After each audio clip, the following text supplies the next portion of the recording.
오늘 저희 축서사 방생법회 신도 여러분이 많이 동참해 주셔서 대단히 감사합니다. 오늘 하시게 될 방생공덕으로 동참하신 여러분의 가정에 부처님의 자비광명이 가득해서 집안 내 여러분이 건강하시고 하시는 일이 잘 되고 행복을 누리시기 바랍니다. 오늘 하시게 될 방생의 그 뜻과 공덕에 대해서 말씀을 드리겠습니다. 이 방생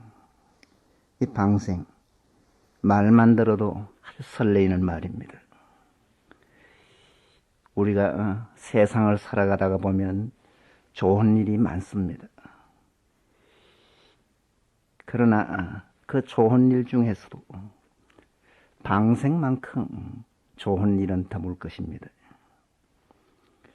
이 방생은 선행 중에 선행이요 덕행 중에 덕행이라고 할 수가 있습니다.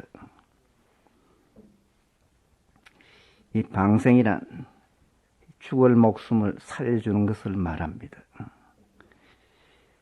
이 잡은 물고기나 새나 짐승을 연못이나 납두는 사냐에 살려주고 굶어 죽지 않게 먹이를 주는 것입니다. 뿐만 아니라 방생의 그 뜻을 좀 크게 보면 가난한 사람에게는 의식주를 제공하고 병든 사람에게는 병을 치료해주고 괴로운 이에게는 괴로움을 없애주고 두려움에 떠는 사람에게는 두려움을 제거해서 편안하게 살게 하며 궁극에는 생사의 고통이 없는 그 열반에 들어가게 하는 것이 바로 방생입니다. 한 10여일 전에 저 중국 스페인 대사관으로 이북 동포 한 30여 명이 망명했다는 그런 그 보도를 보았을 겁니다. 그 뒤에 그분들은 필리핀을 거쳐서 우리 한국에 무사히 안착했다고 합니다. 요즘 이북에는 먹고 살기가 아주 어렵고요. 그 억압된 생활에 실정이 났어요. 아이들께 또 마음대로 교육을 시킬 수가 없었고요. 어른들은 하고 싶은 직업을 가질 수가 없어서 필사의 그런 탈출을 했다고 합니다. 이 중국에서 그 스페인 대사관으로 진입할 때 몇 사람은 막 수위를 붙들고요. 몰려 들어가는 그 충격적인 장면을 아마 보셨을 겁니다. 그 대사관 문에 들어가서는 손을 흔들면서 환호하는 그런 감격은 잊지 못할 것입니다. 그분들의 뒤에서 망명을 도운 분들이 있다고 해요. 그 국제적인 인권단체인데 그런 그 망명을 돕는 것도 바로 방생이다 할 수 있습니다. 오늘 여기서는 방생 중에서도 새나 물고기를 살려주고 먹이를 주는 일반적인 보통 방생에 대해서 말씀을 드리겠습니다. 우리 불교가 융성하던 고려시대에는 보통 음력 정월 보름이나 3월 삼진날 아니면 8월 보름날에는 전 성녀와 신도가 방생법회를 가졌다는 그런 기록이 있습니다. 그럼 왜 방생을 하는가? 이 방생은 생명의 소중함과 존엄성을 일구기 위해서 합니다. 이 생명은 무엇보다 소중한 것입니다. 이 서양의 철학자 존 러스킨이 말씀하시기를 생명보다 더 큰 재산은 없다 했습니다. 이 세상 사람들은 이 재산을 좋아하지만 아무리 재산이 많다고 하더라도 생명보다 소중한 재산이 있을 수가 없습니다. 이 서양에 어떤 그 돈 많은 갑부가 있었는데 그분은 아주 구두쇠요 한 노랭이요. 이 수전노 같이 참 돈이면 눈이 시뻘겋은 그런 사람이었는데 죽기 사흘 전에는 그 의사를 붙들고 나를 살려주면 내 전 재산의 한 반을 주겠노라 했다는 그런 분이 있습니다. 목숨은 그만큼 소중한 것이 바로 생명입니다. 그 목숨을 어찌 그 재산과 비교할 수 있겠어요? 이 지도론이라는 책에 보면 설사 보배를 우주에 가득 채워준다고 해도 생명과는 바꿀 수 없다 했습니다. 천하를 호령한 권세를 주고 끝없는 부귀영화, 부하고 귀하고 영화로움을 준다고 해도 생명을 내놓으라면 아무도 그런 권세와 부귀를 탐할 사람이 없을 것이다 했습니다. 그래서 그 속담에도 죽은 정성보다 산 거지가 낫다고 했습니다. 참 너무나 당연한 말입니다. 이 세상에 어떤 생명보다도 귀한 것은 없습니다. 이 욕망대로 한다면 자기 생명을 보존하기 위해서 이 세상의 모든 것을 희생할 수가 있을 겁니다. 여러분, 만약 여러분이 죽게 되었다면 자기 목숨을 구제하기 위해서 무슨 짓인들 못하겠습니까? 이 지렁이도 밟으면 죽지 않으려고 꿈틀거립니다. 도살장으로 끌려가는 소도 큰 눈을 희번덕거리면서 뒷걸음친다고 해요. 이 독사가 사람을 흔히 무는데 그 자기가 죽지 않기 위해서 자기 방어를 하기 위해서 문다고 해요. 이 모든 생명체는 한결같이 자기 생명에 대해서 아주 강한 애착을 가지고 있습니다. 이 생명에 대한 집념은 사람이나 짐승이나 하찮은 생명체, 즉 개미나 지렁이나 보잘것없는 미물까지도 다 마찬가지래요.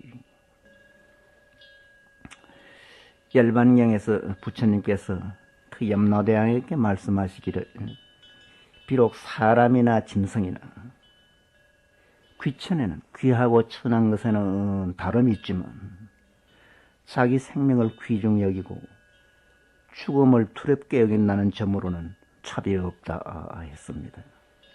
사람의 목숨은 아주 귀하게 여기면서 이 다른 생명은 가볍게 여기는 그런 경향이 있는데 이것은 참으로 경계해야 될 일입니다. 보통 사람과 성인의 차이는 보통 사람은 자기 생명을 중시하는 분을 보통 사람인가 하면 성인은 남의 생명도 큰 미물까지도 보잘것없는 그런 생명체까지도 존경하고 보호하고 위하는 그런 생각을 가진 분이 바로 성인이다. 그렇게 이야기할 수가 있습니다. 20세기에 가장 존경을 받던 분 중에 한 분으로 알버트 시발체라는 분이 있었습니다. 이분은 유명한 그 철학자유, 또 음악가이면서 대학 교수요, 의사였습니다. 그분이 31살 때인데 이미 대학교 부교수로 있을 때라고 해요. 그런데 그분은 대학 교수로 만족치 않고 남을 위해서 어떻게 살 수가 없을까 아주 곰곰이 생각했다는 거래요. 그래 드디어 의과대학에 들어갑니다. 6년간 대학을 마치고는 저 적도하에 그 아프리카 오지인 카본국으로 들어갑니다. 람바레네라는 그 마을에 들어가서 52년간 봉사를 하다가 90몇 세에 돌아가신 분이 있습니다. 세계는 그분의 그 공로를 인정해서 노벨 평화상까지 수여했습니다. 그분의 일화 중에 이런 말씀이 있어요. 병원을 운영하면서도 그분은 소독약을 별로 쓰질 않았다는 거예요. 왜 안 썼느냐? 모기나 잡벌레 같은 그런 그 미생물이 죽을세라. 가급적이면 이 소독약도 안 쓰고 병원을 운영했다는 그런 분이 있습니다. 그분은 수술할 때도요, 수술하는 자욱만 조금 이렇게 소독약을 치고는 그렇게 수술을 했지, 온 팍을 뭐 소독약을 뿌린다든가 약을 뿌려서 생명체가 죽지 않겠다는 그런 그 일화가 있습니다. 그분은 가축도 아주 자유롭게 먹였다는 거예요. 즉 가축도 마음대로 살지 않게 하는 것은 죄악이다 해서 아주 자유롭게 마음대로 살게 했다는 그런 아주 훌륭한 분이 있습니다. 그분은 평생 생명의 그 외경사상, 생명은 아주 공경하고 두려워해야 된다는 그런 그 사상을 실천하신 그런 분입니다. 어쨌든 그 생명이란 그 누구의 것이든 공경해야 되고 보호해야 되고 또 두려워해야 됩니다. 그래서 산 생명은 아무리 못나고 어리석은 것일지라도 내 몸처럼 아끼고 사랑해야 합니다. 이 생명의 소중함에는 차별이 있을 수가 없어요. 생명은 무엇보다 존중돼야 됩니다. 그래서 옛날 어떤 스님은 자기 몸에 이를 잡아서 그 죽이질 않고 붓대롱에 넣어서 먹이를 줘서 살렸다는 그런 일화가 있습니다. 또 옛날에 어떤 도인 스님은 한여름에는요, 밤에 발가벗고 저 숯불 속에 앉아서 밤을 지새곤 했다는 거예요. 그 왜 그렇게 앉아 계셨느냐? 모기 같은 그 날짐승에게 자기의 그 몸을 보시하기 위해서요. 그래 밤새도록 모기에게 피를 호양시키고는요, 아침에 툭툭 털고 돌아오시곤 했답니다. 이 보통 사람 같으면 모기만 보면 톡톡 잡고 모기약 치기가 바쁠 텐데 그렇게 그 자기 몸까지도 남에게 보시했다는 그런 그 훌륭한 그런 분이 있습니다. 어쨌든 그 어떤 생명체라도 보호하고 그런 스님들처럼 위해야 된다는 그런 생각을 하시기 바랍니다. 이 모든 생명체는 불성을 가지고 있어요. 불성이란 뭐냐? 부처가 될 수 있는 성품을 말합니다. 즉 부처가 될 수 있는 자질을 말해요. 그것은 모든 생명체의 근원입니다. 생명체의 바로 주인공이고요. 이 비록 겉모습은 우리 사람하고 짐승이 다르고요. 새하고 물고기가 다르지만 그 속의 그 주인공, 불성은 본질에 있어서는 조금도 다름이 없다는 거래요. 그래서 겉모습만 보고 분별심을 내서 남을 죽이고 해치는 것은 참으로 어리석은 짓이다. 그렇게 부처님은 말씀하셨습니다. 그래서 불자라면 방생은 할지언정요. 살생은 반드시 금해야 됩니다. 이 살생은 가장 큰 죄악이래요. 죄악 중에 죄악이 바로 살생이다. 그래 생각하시면 되겠습니다. 그런 살생은 분명히 인과를 나와요. 인과란 콩 심은데 콩 나듯이 원인이 있으면 반드시 결과가 있는 것을 말합니다. 즉 좋은 일을 하면 반드시 선과 좋은 열매가 열리고요. 나쁜 짓을 하면 반드시 악의 열매를 받는 것을 말합니다. 그래서 하찮은 미물이라도 자기의 목숨을 빼앗은 그 상대에게는 강한 그런 원한을 갖게 된다는 거예요.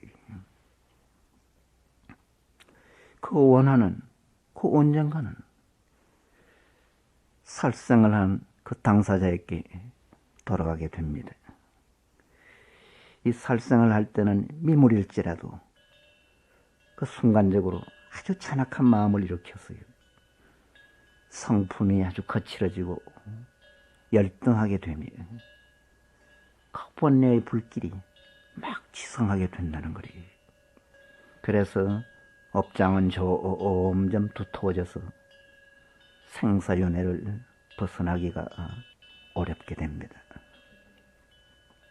그래서 부처님께서는 불자야, 만일 스스로 죽이거나 다른 사람을 시켜서 죽이거나 어떤 방편으로 죽이거나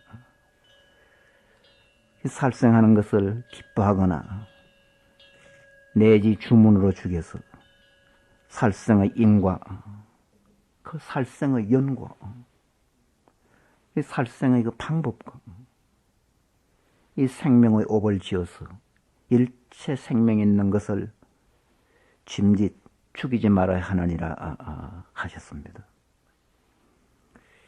이 보살은 여기 계시는 분은 전부 보살입니다.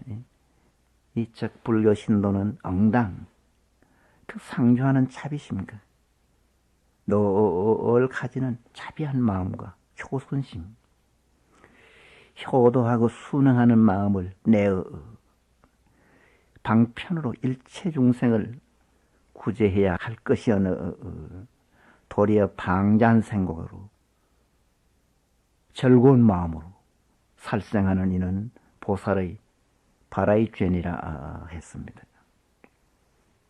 일체 중생에게도 자비심과 효순심을 가지라는 거지. 아주 내가 사랑하는 그런 아들이나 그 손자처럼 부모에게 효도하고 순종하는 그런 마음을 가지라는 거리. 그렇지 않으면 보살의 바라의 죄라 했습니다. 이 바라의 죄란 계율 가운데 가장 엄하게 제지한 이 중죄를 범한 그런 죄인데 이 죄를 범하면서 우리 스님들은 속료이고 자격이 박탈되고 성단에서 쫓겨나 길이 불법 가운데서 어퍼림을 받은 죽은 뒤에는 저 아비지옥, 아주 그 무서운 지옥, 아주 험한 지옥에 떨어진다고 하는 아주 극히 중요한 그런 죄를 말합니다. 이 법망경이라는 경전에는 너희 불자들이여 칼이나 몽둥이 등 싸우는 기구나 싸움할 때 쓰는 그 기구나 거물이나 올가미 등 죽이는 흉기를 비축하지 말지니라 했습니다. 이 보살은 부모를 죽인 이에게도 오히려 원수를 갚지 말아야 하거늘 부모를 죽인 이에게도 그 원수 중에 그 원수도 원수를 갚지 말아야 그게 보살이라는 거래요. 아니 보살님들한테 보살 하는데 그게 아무나 보살이라는 말을 들을 수 없는 아주 고귀한 말이 보살입니다. 이 부모를 죽인 이에게도 원수를 안 갚아야 바로 보살이라는 거예요. 여러분 그럴 수 있겠어요?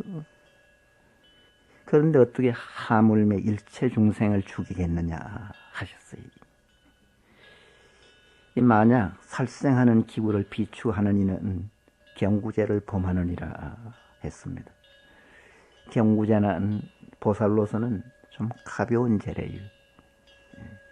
그러나 이 경구죄도 절대 범하지 않아야 보살 중에 보살이다. 그렇게 이야기할 수 있습니다. 이 부처님은 살생도 하지 말고 그 살생하는 도구도 갖지 말며 요즘은 흔히 많이 하는 그 낚시라든지 이 사양하는 총포 같은 그런 것도 여기에 포함됩니다. 이 살생하는 그런 도구도 갖지 말며 고기도 먹지 말라 했어요. 왜 고기를 먹지 말라 하는가? 이 고기를 먹는 것은 간접적인 살생이 된다는 거예요. 내가 직접적인 살생은 아니지만 간접적으로 살생하는 것이 바로 고기 먹는 것이라는 것이기 때문입니다.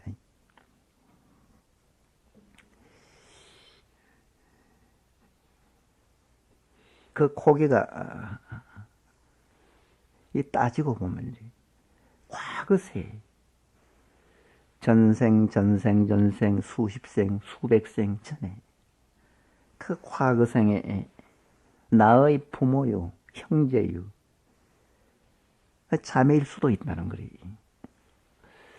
우리가 오늘 물고기를 방생하게 될 텐데 그 물고기의 전생을 자상하게 따지고 보면 과거 전생에 몇십생, 몇백생, 전생 전에 내 부모요, 형제요, 자매일 수가 있다는 거예요. 그래서 고기를 먹는 것은 과거에 내 형제, 부모, 자매의 고기를 먹는 셈이라는 거예요. 그래서 고기를 먹지 말라는 거예요.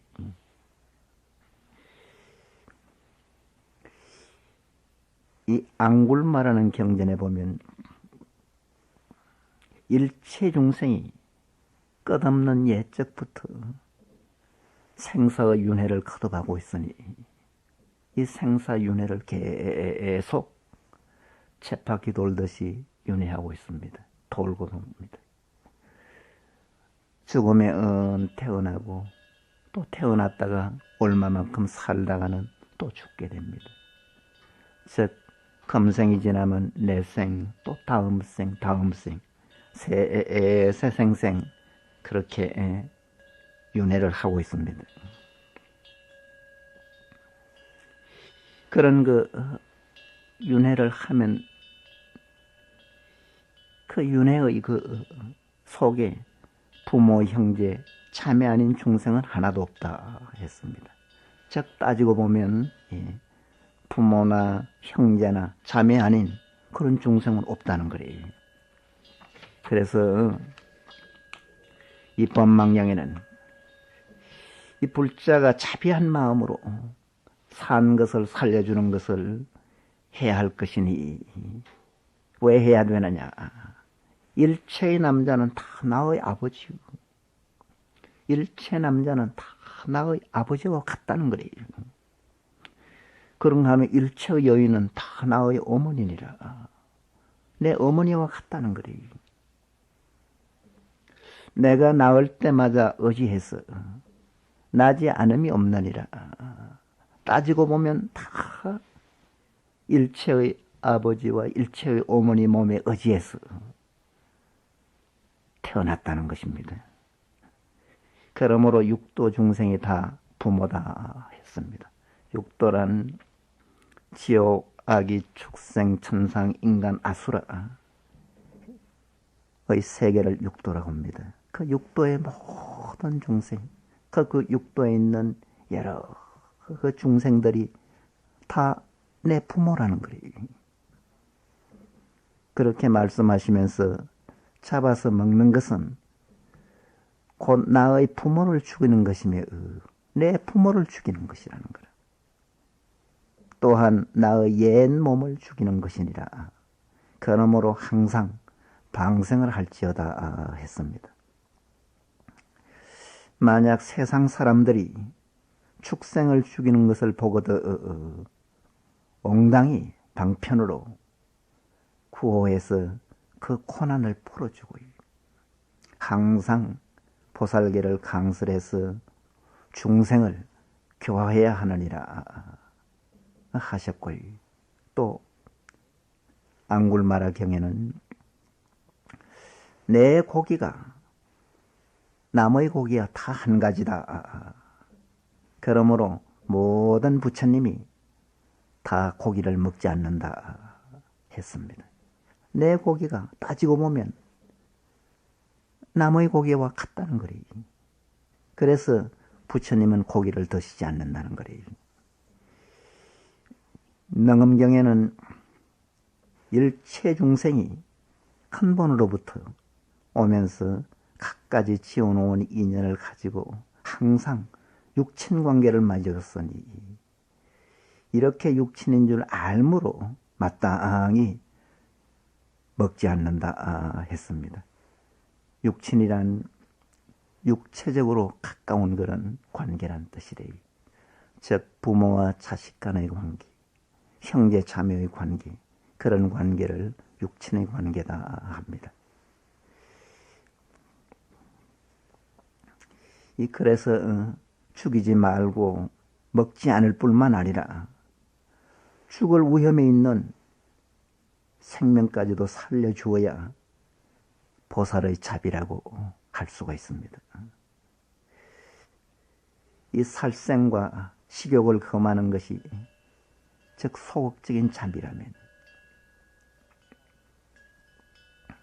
이 살생하지 말라, 즉 먹지 말라, 그 금하는 것이 이 소극적인 그런 자비라고 한다면 방생은 이 살려주는 것은 적극적인 자비, 즉 지선의 행위라 그렇게 말할 수가 있습니다. 그럼 이 방생은 어떻게 해서 언제 유래했는가? 언제 시작이 됐는가? 금강명 최성왕경에 보면 이렇게 이야기하셨습니다. 아주 먼 과거세 유수장자라는 아주 유명한 그런 의사가 있었답니다. 이 유수장자는 의술이 뛰어났을 뿐만 아니라 마음이 아주 자비로워요. 그래서 병고에 시달리는 많은 사람을 구하고 다녔다는 거예요. 어느 날은 깊은 산골을 지나다가요, 아주 이상한 광경을 보게 되었는 거예요. 이 독수리, 성냥이, 이리 등 육식 동물들이 모두 한 곳을 향해서 달려가는 것이었어요. 이 광경을 보고 유수장자가 이상한 생각이 들어서요, 그들이 달려가는 곳을 찾아가 보았습니다. 그곳에는 조그마한 연못이 하나 있었어요. 연못에는 가뭄으로 물이 줄었어요. 바닥에 막 드러나려는 때였어요. 그 독수리, 솔개 등 큰 날짐승과 이리 성냥이 등 그 짐승들이 모두 이 작은 연못으로 모여서 큰 물고기를 잡아먹기 위해서 막 한창 모여들고 있었던 거래요. 그 연못에는 그 수많은 물고기들이 이제 죽음만을 기다리고 있었습니다. 그들이 몸을 뒤틀며 뭐 괴로워하는 모습을 그 의사인 유수장자로서는 차마 그대로 지나칠 수가 없는 아주 참혹한 그런 정경이었었어요. 마치 물고기들이 의사인 유수에게 막 살려달라고 애원하는 듯 그런 느낌이 들었어요. 그래서 그 유수장자는 그들을 살리려고 막 주변에 물을 찾아봅니다. 그러나 주변에는 적당한 물이 없었어요. 마침 한 곳에 큰 강물이 있었는데 이 사람들이 물고기를 잡기 위해서 물줄기를 다른 데로 옮겨서 물이 아래로 내려가지 못하게 해놓았기 때문에 그것을 거리로 물을 빼서 이 연못으로 물을 대기가 어려웠습니다. 그래서 의사는 막 황급히 자기 본국으로 이제 돌아갑니다. 그 왕궁에 가서 왕에게 엎드려서 막 사정을 합니다. 대왕이시여, 이 소인이 진료를 하고 집으로 돌아가다가 심한 가뭄에 든 연못을 보았습니다. 거기에는 수많은 물고기가 떼죽음을 할 지경에 놓여 있었습니다. 그러니 원컨대 자비를 베푸셔서 제게 큰 코끼리 20마리만 주시면 물 기르다가 고기의 목숨을 건지겠습니다. 불쌍한 물고기들의 목숨을 건지도록 성운을 베풀어 주시기 바랍니다. 하면서 간절한 청을 드리는 거래요. 그랬더니 다행히 그 왕은 평소에 그 유수장자의 공로를 잘 알고 있는 분이라 아주 쾌히 승낙을 합니다. 이 장자는 큰 코끼리 20마리를 빌리고 이 가죽 주머니를 수백 개 빌립니다. 그 가죽 주머니에 물을 가득히 담아서 그 큰 코끼리에 싣고는 연못에 쏘아 보이니 그 쉽게 연못이 물로 가득하게 찹니다. 이 장자는 기쁜 마음으로 연못 주변을 돌면서 물속을 들여다봅니다. 물고기들이 이상하게 장자를 따라서 물가를 빙빙 돌아다니는 것이래요. 이상하게 생각한 장자는 곰곰이 생각해 보다가 그 물고기들이 그동안 물이 줄어서 물속에는 먹을 것이 없어 배가 고파서 그러는 줄 알았는 거래요. 즉시 그 코끼리를 집으로 보내서 물고기가 먹을 수 있는 먹이를 가져와서 그 물속에 막 넣어줍니다. 그러나 그 장자는 아주 어진 분이라 그것으로 만족하지 않는 거래요. 일단 먹이를 보시해서 물고기들의 목숨을 구했으니 이제 이놈들이 그 목숨을 마친 후에도 좋은 세상에 태어나도록 해야 되겠다는 그런 아주 갸륵한 생각을 하시는 거예요. 그러면서 나무 보게열에 이 보게 8개 열애란 부처님을 말합니다. 그 보게 부처님에게 지곡하게 아주 기도를 하시는 거예요. 이 보게 부처님께서는 옛날 당신이 수행하실 때 이런 소원을 세웠다는 거예요. 이 시방세계 모든 중생이 그 목숨을 마칠 때, 즉 죽을 때 나의 이름을 듣는 이는, 즉 보게열이라는 이름을 듣는 이는 이 33천에 태어날지어다 하고 서원을 세웠다는 거래요. 이 33천이라는 이 도리천이라고 하는 아주 살기 좋은 그런 천상세계를 말합니다. 그렇게 늘 염원을 했어요. 그래서 장자께서는 폭의 열애의 그 서원을 말하고 나서 이제 12인연법을 잘 설해 줍니다. 이 장자는 법문까지 해주고는 두 아들과 흡족한 마음으로 이제 집으로 향합니다.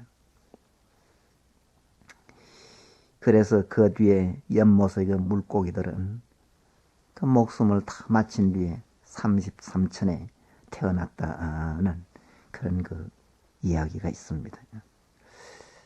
부처님께서는 이와 같은 이야기를 하시고는 그 유수장자는 바로 다른 사람이 아니라 아득한 전생에 바로 부처님 자신이었다고 합니다. 이 이야기가 바로 경전에 나오는 방생의 효시입니다. 이 방생에 대한 훌륭한 여러 이야기가 많습니다만 옛날 그 중국 북송 때 영명 연수선사라는 그 대단한 그런 스님의 그 일화가 아주 그 감동적입니다. 이 연수스님이 그 출가하기 전의 일인데 오월랑이 항주를 그 점령했을 때라고 해요. 당시 그분은 직업이 여항현의 창고직이었답니다. 그 선사는 창고에 보관하고 있는 이 공금으로 이 물고기와 새우 등을 많이 사서 방생을 했는 거리. 그 여러 번 그렇게 방생을 하다가는 마침내 이제 관가에서 알게 됩니다. 그래 그 공금을 횡령한 죄로 사형 선고를 받게 되는 거리. 그 올왕은 그가 방생하느라고 이제 공금을 허비한 줄은 압니다. 그러나 형을 집행하지 않을 수가 없었어. 형을 집행하는 그 사람에게 시켜서 그 대사의 그 말이나 기색을 살피라고 알립니다.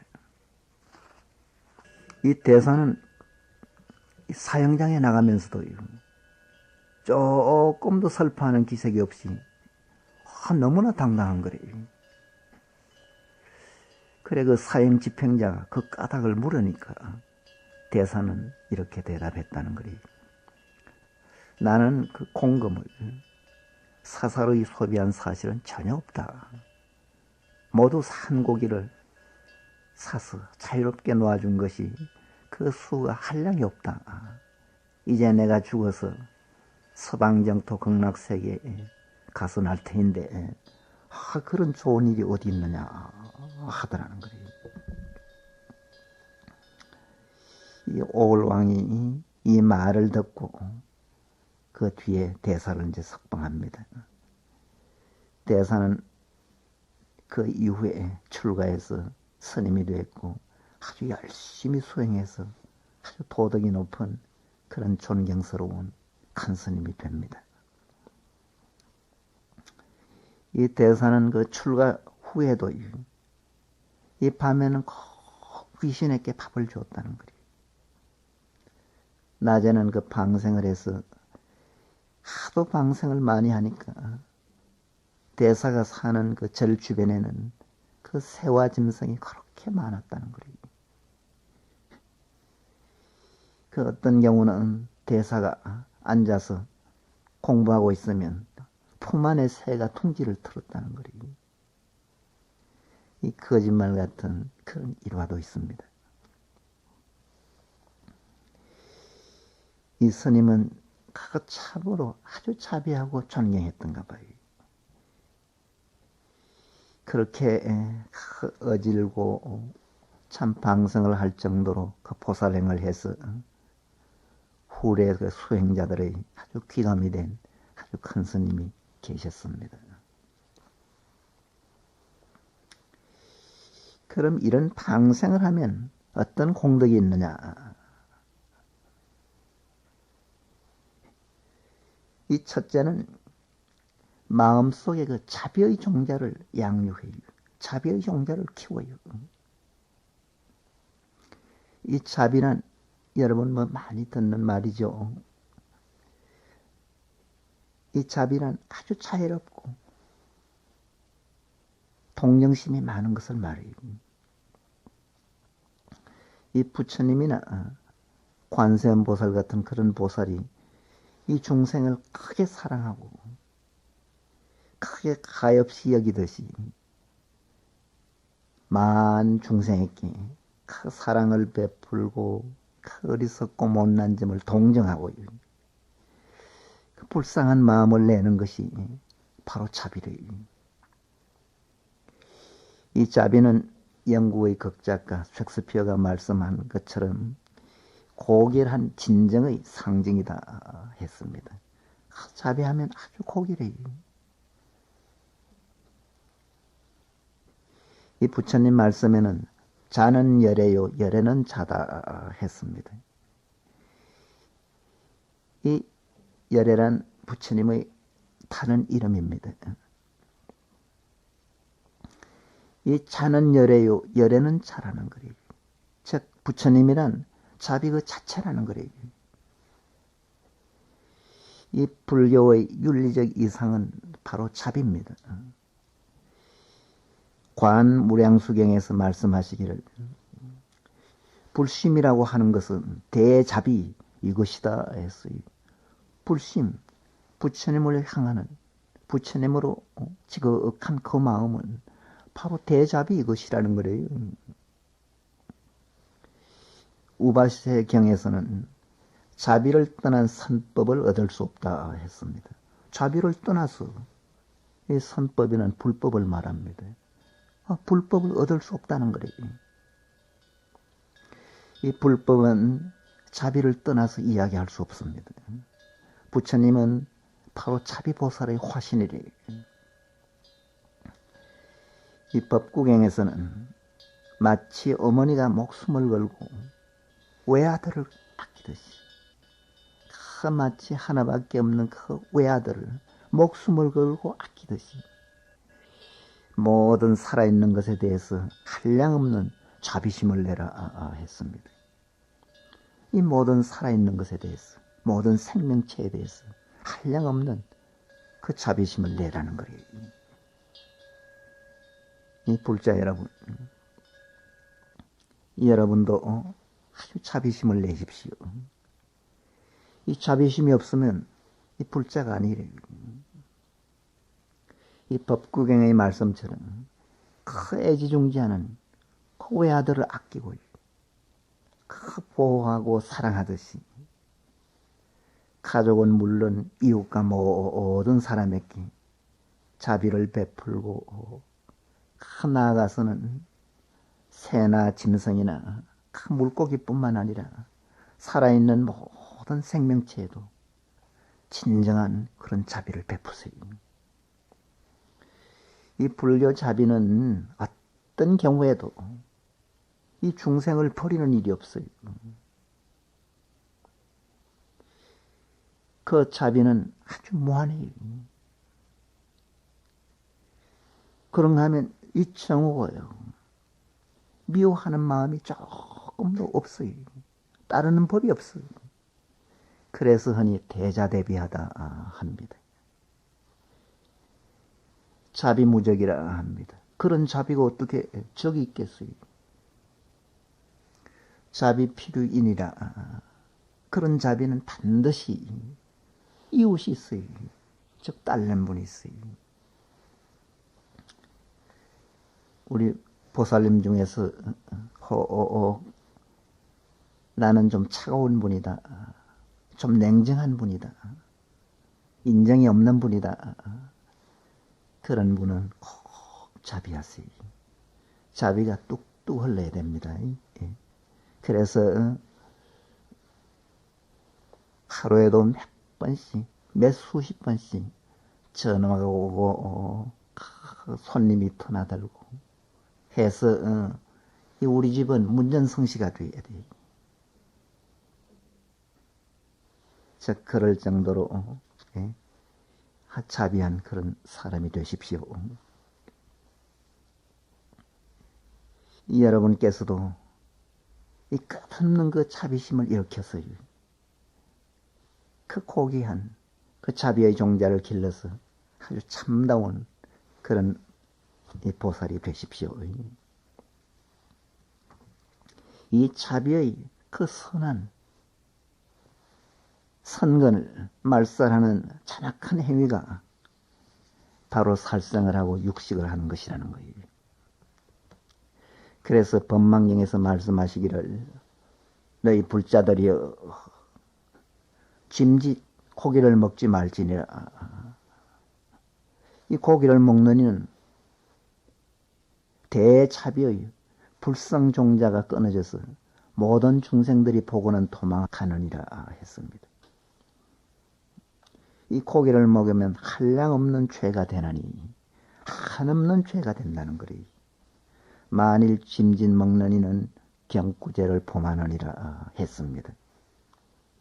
이 보통 사람들은 이 고기 먹는 것을 예사롭게 생각하지만 이 부처님께서는 죄를 범한다고 아주 엄격하게 말씀하셨어요. 그래서 얘들은 진정한 불자라면 어찌 남을 해치고 남에게 고통을 줄 것인가 했습니다. 그 죽이는 것, 그것은 가장 큰 고통 중의 고통이래요. 그런데 이제 방생은 자비의 그 선건을 심고 이 원한의 씨앗을 맺지 않게 함으로써 윤회의 고통을 덜어주기 위함입니다. 윤회, 죽었다가 또 내생을 맞이하고 내생 태어났다가 또 다음 생을 맞이하고 그런 끝없는 고통을 덜어주기 위함이다 했습니다. 이 범부는 큰 죄를 짓지 않아도 점점 그 업이 두터워지는 것은 이 범부는 업이 두텁다 합니다.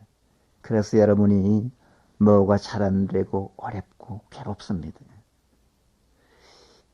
그런 업은 꼭 내가 남을 해치고 참 도둑질을 안 해도 업이 두터워지는 것은 이런 육식을 하거나 다른 생명체에 무의식적으로 피해를 주는 것 같은 어리석고 아주 못난 짓을 하기 때문이다 라는 그런 생각을 늘 하시기 바랍니다.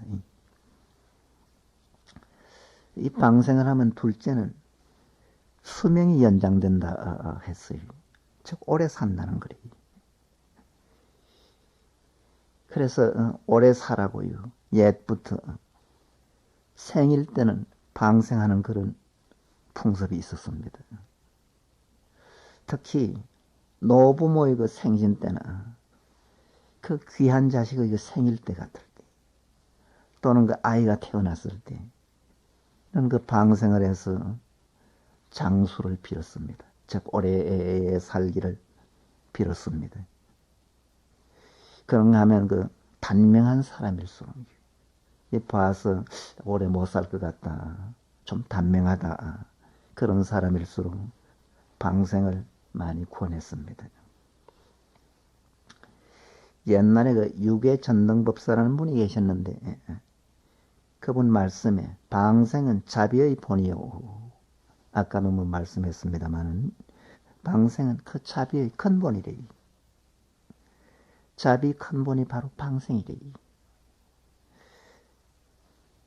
근본이요. 장수 건강의 비결이다 했습니다. 오래 살고 건강해두는 비결이 바로 방생이라는 거예요.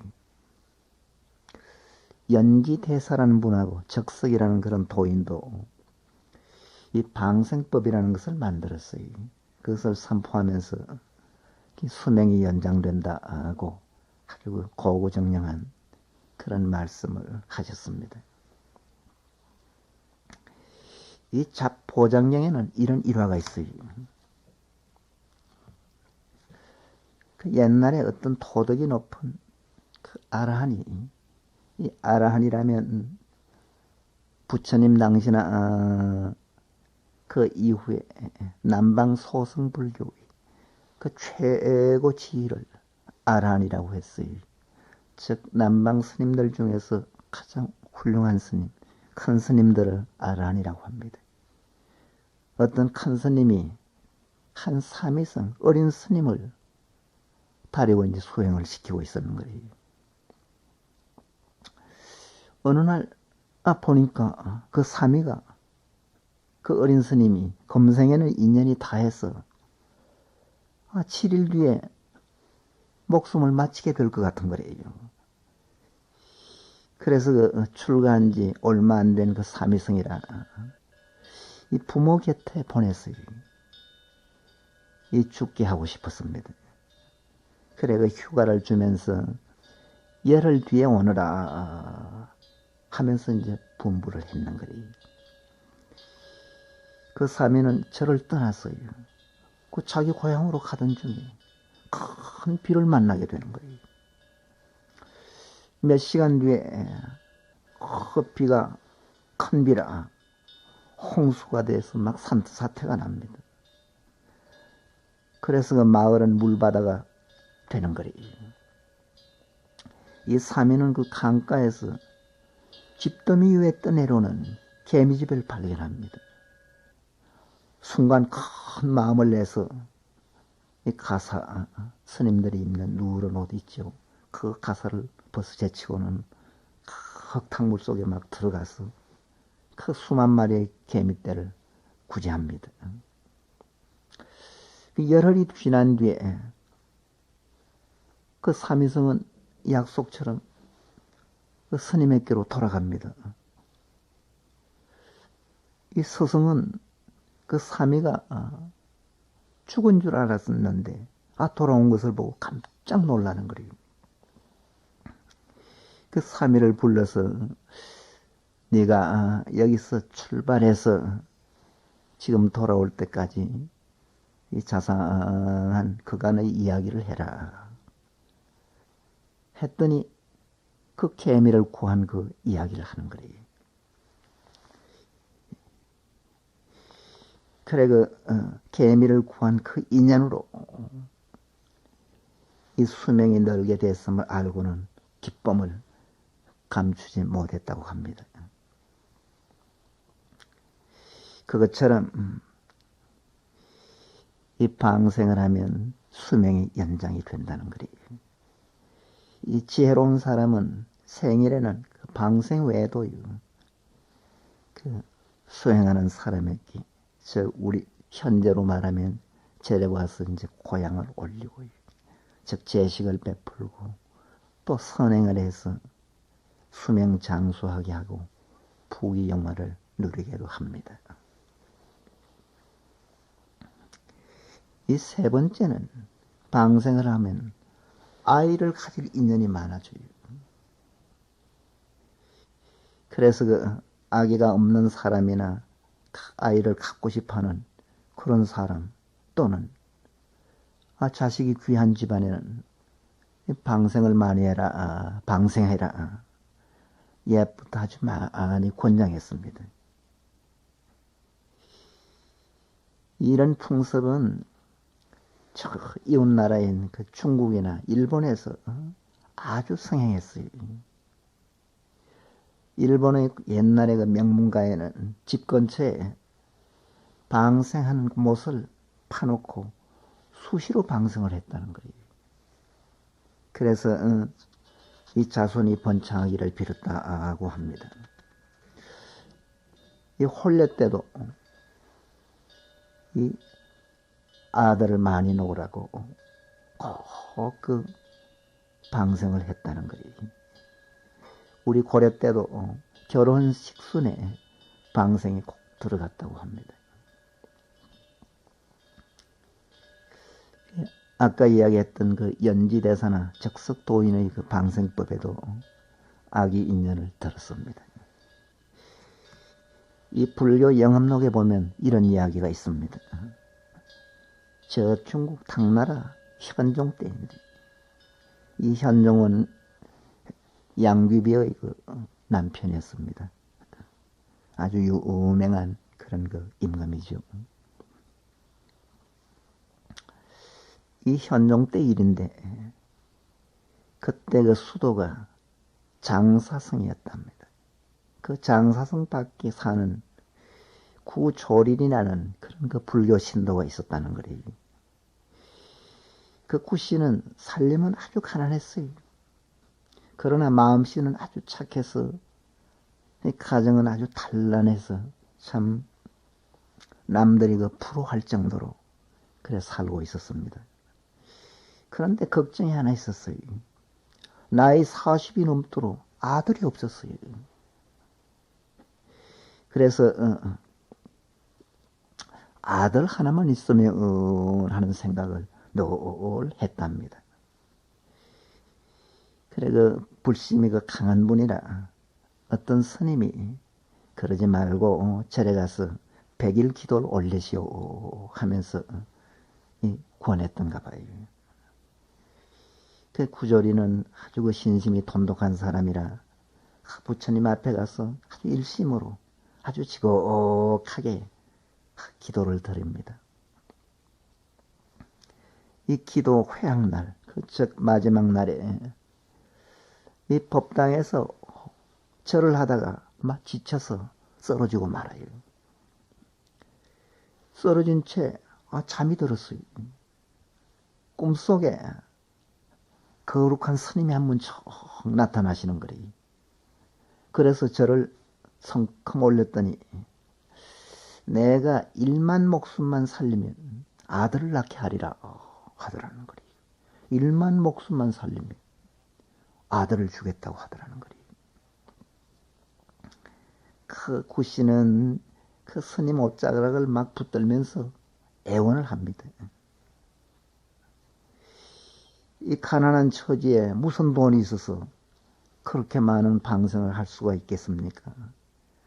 제가 할 수 있는 것은 무엇이든지 할 테니 시켜만 주십시오 하면서 애를 낳게 해달라고 했는 거예요. 그랬더니 스님 말씀이 마음만 있으면 못할 것이 없으니 지곡한 마음으로 불쌍한 생명을 살려주도록 해라 명령조로 말씀하시는 거예요.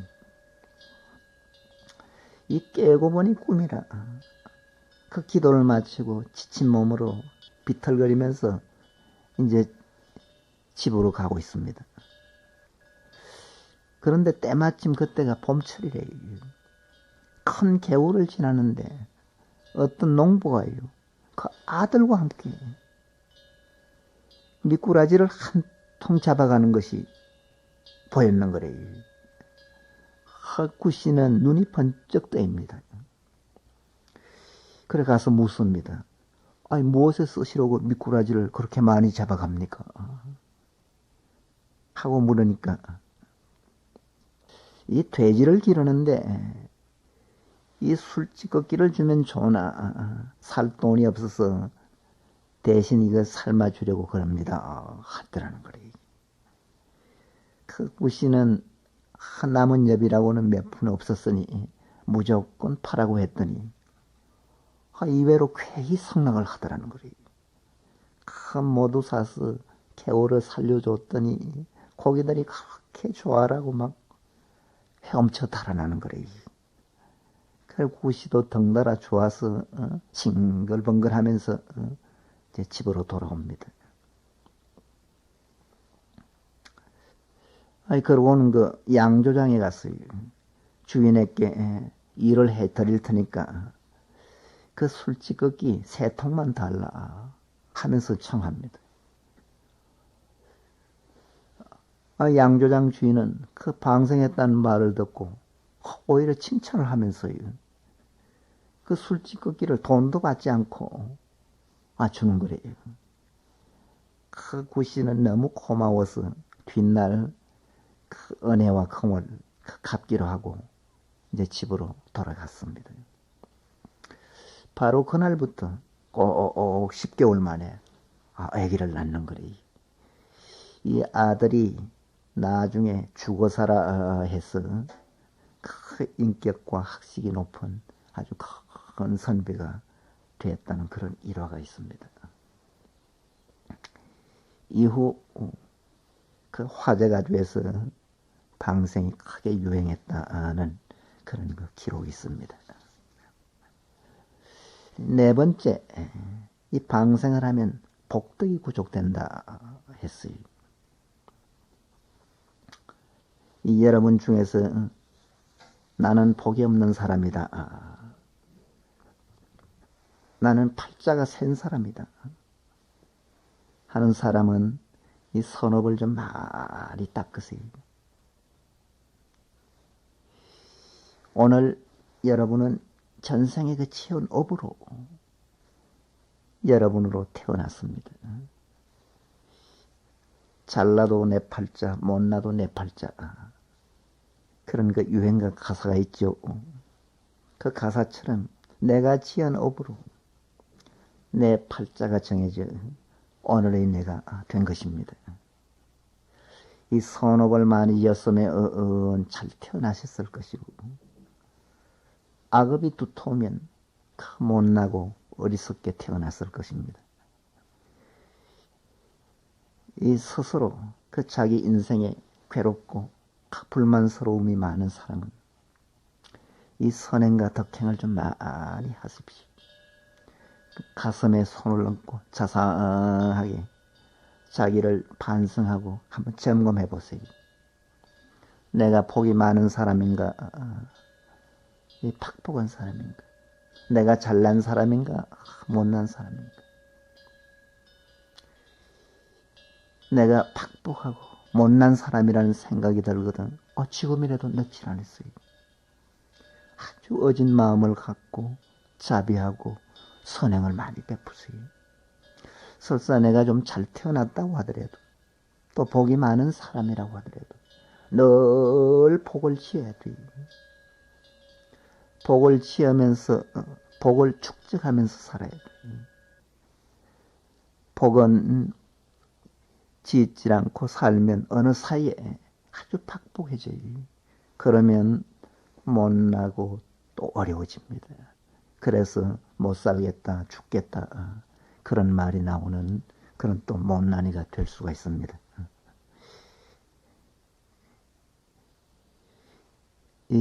그런 그 복을 짓고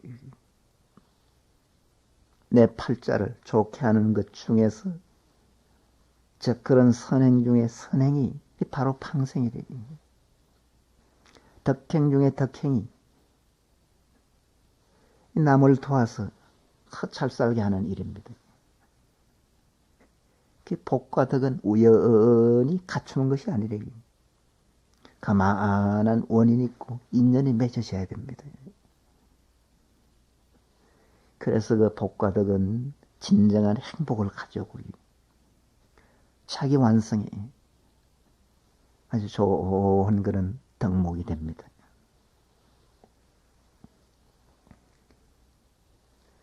오늘 동참하신 신도 여러분, 이제 이 방생에 대한 그 진정한 의미를 아시리라고 믿습니다. 앞으로는 늘 방생하는 마음으로 그래 살아가시기 바랍니다. 이 불자라면 모든 생명체에 동체 대비심을 가져야 돼요. 즉 생명 있는 모든 것은 나와 한 몸이고요. 내 몸처럼 생각하라는 거예요. 하나라는 큰 자비심을 가지십시오. 그래서 어떤 생명체라도 내 몸처럼 아끼고 사랑해주고 그 살려줄 수 있는 아주 대승보살이 돼야 됩니다. 그런 마음이 바로 부처님 마음이래요. 그런 범행을, 그런 그 착한 행을 실천하라는 것이 바로 부처님의 가르침이래요. 이 모든 생명을 한결같이 사랑하는 마음을 내고요. 남의 생명을 나의 생명처럼 아끼고 소중하게 생각할 줄 아는 마음을 내서요. 나와 너가 차별이 없어야 돼. 차별을 두면 안 돼. 그런가 하면 너와 내가 다툼이 없어야 돼. 그렇게 다툼이 없는 그런 사회가 된다면 저절로 밝고 아주 아름다워지고, 그런가 하면 나라는 안정이 되고 국민들은 안심하고 아주 행복을 누리면서 살 수 있는 그런 불국토, 즉 정말 부처님이 계시는 그런 국토 같은 그런 살기 좋은 그런 국토가 될 것입니다. 그런 것은 바로 방생하는 그 어질고 착한 마음에서